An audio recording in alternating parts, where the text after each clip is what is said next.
Може ли за почеток да ни кажете кои се всушност Кирил и Методий и зошто се тие значајни?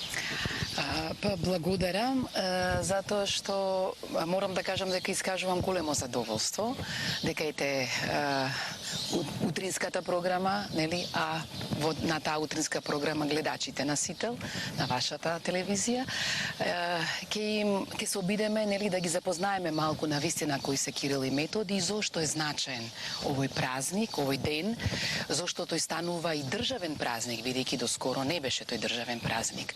Имено фино поставивте прашање кои се Кирил и Методий, зошто се за нас битни, нели? Кирил и Методий се всушност двајца големи визионери и мисионери. Зошто се избрани? Бидејќи во тогашната византиска држава, средновековна византиска држава, тие биле навистина учени. Знаеле повеќе јазици и претходно се покажале како добри мисионери, како добри дипломати, како добри културолози во две претходни мисии. Тоа е сарацинската и хазарската, арапската и хазарската. Таму имале успеси. И потоа доаѓа оваа третата, моравската, затоа што прво добиваат задолжение да создадат азбука, да ја визуелно, но истовремено и значенски, да ја одмислат. И Кирил и Методий, поточно Кирил, е создавач на првата сесловенска азбука. Тоа е азбуката глаголица. Тоа тргнува, нели, од името на една од буквите, бидејќи азбуката како почнува аз, буки, вјади, глаголи. Значи, глаголи зборувај. Глаголица е азбука која што дава можност да пишуваме и да зборуваме. Значи, тоа е една изворедна мисија кон крајот на тој 9 век.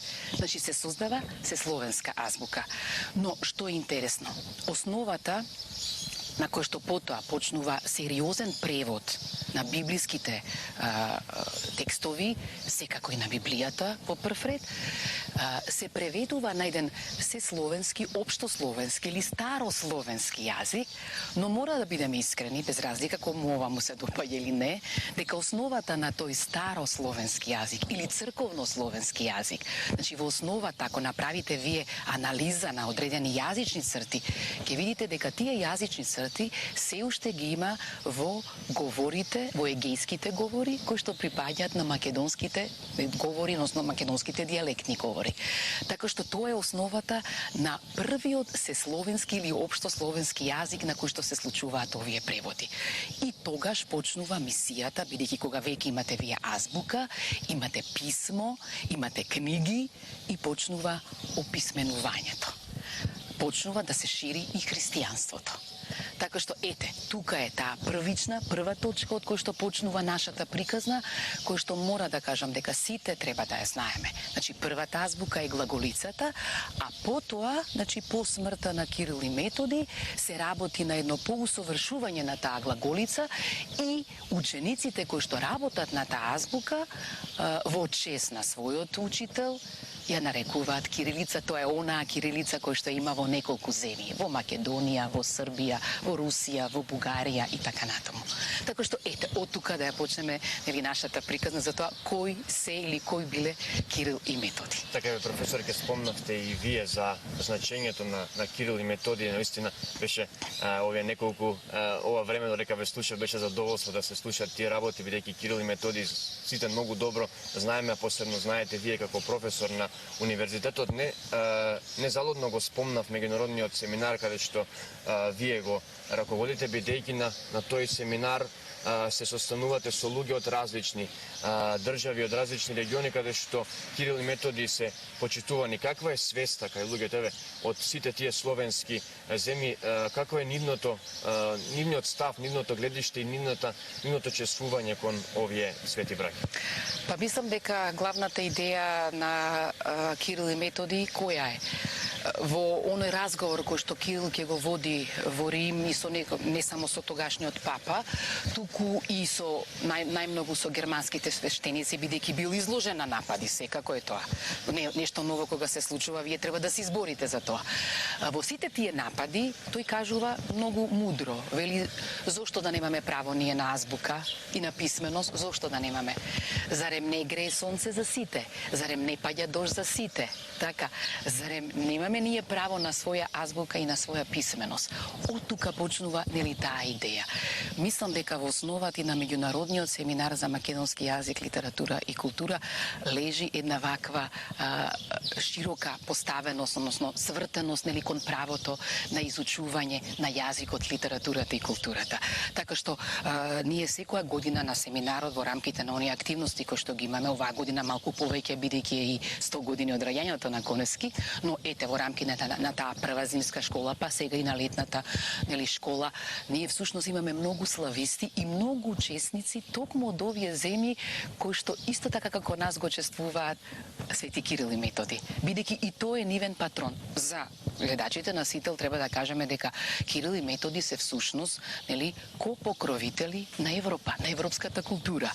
И тоа кој го направил? Го направил папата Јован Павле II, познатиот најпопуларниот папа, значи во 20-тиот век, кога на 31 декември, значи сосема на крајот на годината, во 1980-та, ги прогласува за покровители, нели, за покровители на Европа и на европската култура, бидејќи претходно веќе неколку години, 20 на години пред тоа, Свети Бенедикт бил прогласен за тоа.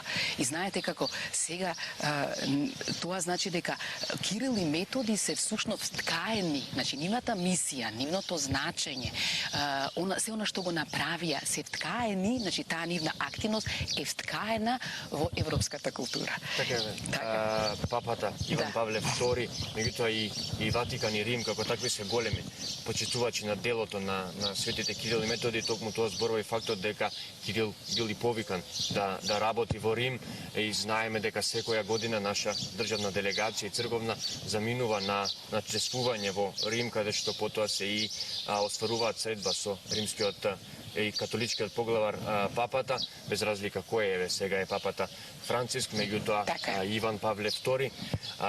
Со она што сакав да го забележам кога вие зборувавте за семинарот кој вие го раководите и за сите оние народи кои го чествуваат, зошто е важно, бидејќи зошто Свети Кирил и Методи се важни за сите народи, а не припаѓаат исклучиво на еден народ, бидејќи тие се словенски апостоли. Така, супер. Ова многу ми се допаѓа, бидејќи многу сакам ова да го споделам со вашите гледачи. Зошто се важни? Бидејќи знаете во 9-тиот век се уште немало нации, немало држави. Значи постоела една голема средновековна византиска држава. Така, словените кога почувствувале дека, нели, сакаат веќе да се издигнат на едно повисоко ниво, така наречено културно ниво, така, потребна била азбука, но таа азбука не била само за овој простор. Значи не била само за Балканот. Не е за она што денес го велиме, она што го имаат, нели, како наследство србите, македонците, бугарите, не, туку за целиот се словенски свет. Од овде почнала приказната, тоа е факт, но почнувајќи од тука приказната почнала да се шири нагоре, значи кон Русија, кон Чешка, кон Полска, кон Моравија. Знаете, Чехословачка потоа како заедничка земја, од кој што потоа, нели, ќе се родат и Чешка и Словачка, имаат извонреден култ кон браќата Кирил и Методи. Затоа што дел од учениците на Кирил и Методи останува, тоа се учениците на Методи, ја продолжуваат својата мисија во Моравија, тоест во денешна Словачка и Чешка, таму продолжуваат. Учениците на Кирил остануваат овде. И знаеме дека најголемите, најдоследните проследувачи на делото на Кирил и Методи остануваат тука во Охрид, а тоа се нашите, нели, Свети Климент и Свети Наум. Затоа е значено дека треба да гледаме малку пошироко, затоа што и Кирил и Методи не сакаат да се сватат тесноградно. Тие не припаѓаат на една нација, не припаѓаат на еден народ. Припаѓаат на сите словенски народи, на целокупната словенска култура, кој што е дел од големото европско семејство. Така тие токму затоа и се почитувани насекаде низ Европа, го спомнавме Рим како центар. Светите Кирил и Методи, оно што го направиле во нејзино време било доближување на работите до народот, да биде поразбирлив, полесно разбирлив на некој начин, за полесно луѓето да го разберат она што го читат, тоа е всушност да можат да читат било што.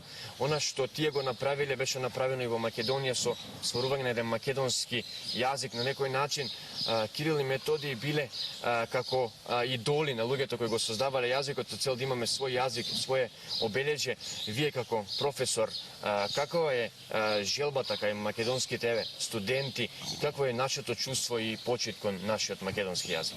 Така. Еве, приказната почнала во тој 9 век, да речеме така, со Кирил и Методий.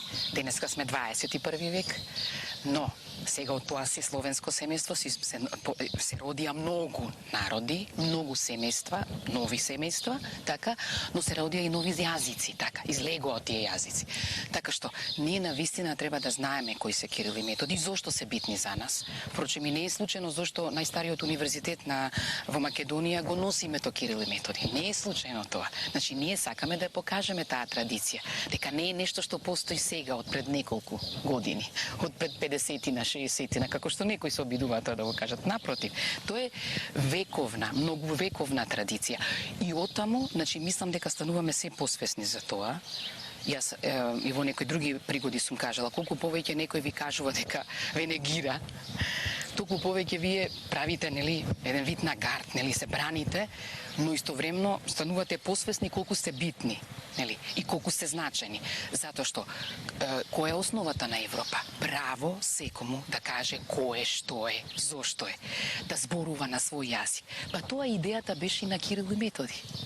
И зошто нешто што било остварливо тогаш во тој 9 век, бидејќи тој како рекол Кирил, зар немаме право ние да зборуваме на свој јазик и да пишуваме и да се описменуваме на својот јазик? Зошто постојат само 3 свети јазика? Еврејскиот, латинскиот и грчкиот. Заре не може и словенскиот? Се словенскиот тогаш. Така што и нашите студенти ги учиме во тој дух. Во тој дух ги создаваме и сите оние приказни врзани со семинарот повеќе од 50 години. Така бе, ние пред некое време и бевме, заедно со вас разговаравме на таа тема, бидејќи е и годишнина од Блаже Коневски.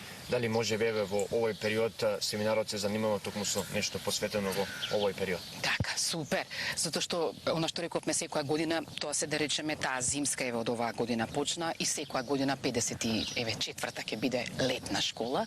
Меѓутоа, она што нас не радува и што е во духот на ова што сакаме да кажеме за посебноста, за значењето, за самобитноста, за обстојноста на македонскиот јазик, е тоа што еве на 18 мај, значи имавме една многу убава свеченост, а тоа е прославивме 45 години македонски јазик, значи изучување на македонскиот јазик, литература и култура, замислете на Ломоносов, на Московскиот државен универзитет. Тоа е сега едното. Наредно што сега ќе ни дојде, а пак е во духот на ова што го проповедаат и Кирил и Методий, што го ставија како аманет Кирил и Методий. А тоа е да направиме една убава промоција, секако сите овие настани се почитувајќи ги сите овие услови на пандемија, на Zoom платформата, да тоа велам, значи ќе направиме една убава промоција на зборникот кој што излезе од зимската, од првата зимска школа. Тој ќе се вика Конески и се вика Конески на 11 јазици. Значи се читаше, се работеше на Конески, сега тој излезе на повеќе јазици. Најголем дел од тие се на словенските, на српски, на хрватски, на бугарски, на руски. Значи еве пак и на тој начин ќе се врземе со Кирил и Методий. Тоа ќе биде на 3 јуни и потоа имаме исто така еден многу убав јубилеј кој што исто така може да го врземе со Кирил и Методий, покренени со Конески во годината на Конески. Тоа е 35 години. Семинарот ќе прослави лекторат по македонски јазик, литература и култура на Истанбулскиот универзитет. А Кирил учел во Магнаурската школа во Истанбул. Таму ги стекнал првите знаења и станал толку голем визионер и така силен мисионер да може да се случи да ни ја подаде таа, да ни ја даде таа прва азбука, глаголица, од која што почнува потоа приказната за сите словенски народи. Така, професор Весна Мојсова-Чепишевска и директор на Меѓународниот семинар за македонски јазик, култура и литература при Универзитетот Свети Кирил и Методи. Јас ви благодарам за овој разговор. Наистина не знам дали има веќе што да ве прашам, бидејќи на некој начин опфативте и кои се Кирил и Методи, зошто се значени и како е почитта кон македонскиот јазик, меѓутоа и како другите народи ги почитуваат светите браќа. Јас навистина уште еднаш ви благодарам за ова време и за споделената информација. И јас ви благодарам на интересот и убави денови, убави мигови во овој убав свечен ден.